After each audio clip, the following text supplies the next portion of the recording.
اس دنیا کی رونق ہے، ہم سے یہ دنیا جنت ہے، ہم مائیں ہیں، ہم بہنیں ہیں، ہم بیٹیاں، ہم عزت ہے، کھیتوں سے کھلیانوں تک، چولہوں سے میلوں مشینوں تک، جس راہ پہ ہمارے قدم پڑے ہر قدم کے نیچے عظمت ہے۔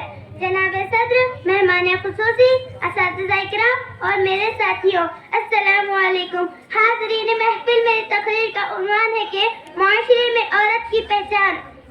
ایک مرتبہ حضرت موسیٰ علیہ السلام نے اللہ تعالیٰ سے سوال کیا، اے میرے پروردگار، جب آپ اپنے بندے سے خوش ہوتے ہیں تو آپ اسے انعام میں کیا عطا کرتے؟ میرے رب نے جواب دیا، میں اسے ایک بیٹی عطا کرتا۔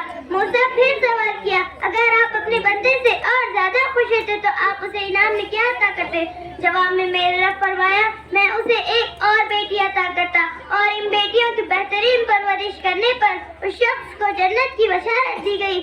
سبحان اللہ۔ عین سے عالم انسانیت کی علمبردار عورت، واو سے وجود انسان کی بنیاد عورت، رے سے رانائے کائنات کا نشان عورت، تے سے تمہارے معاشرے کی پہچان عورت۔ اے عورت، تم اس دنیا میں آتی ہو، تمہارے ماں باپ کے لیے جنت کی دلیل بنتی ہو، اور جب ماں اعلیٰ مقام تک پہنچتی ہو نا تو جنت کو تمہارے قدموں میں ڈال دی جاتی ہے۔ اے عورت، تجھے سلام ہے، بلا شبہ تو ہی معاشرے کی پہچان ہے۔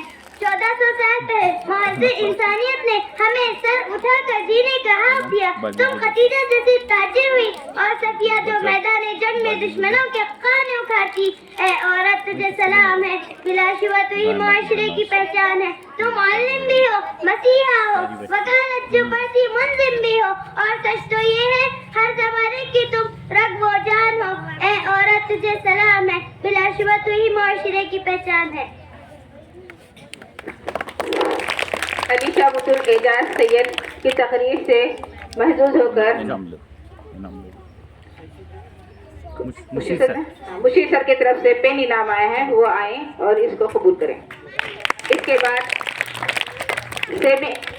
اردو میڈیم کے سوم الف کی طالبہ زائنہ امجد خان مولانا ابوالکلام آزاد اس موضوع پر اظہار خیال پیش کریں گے۔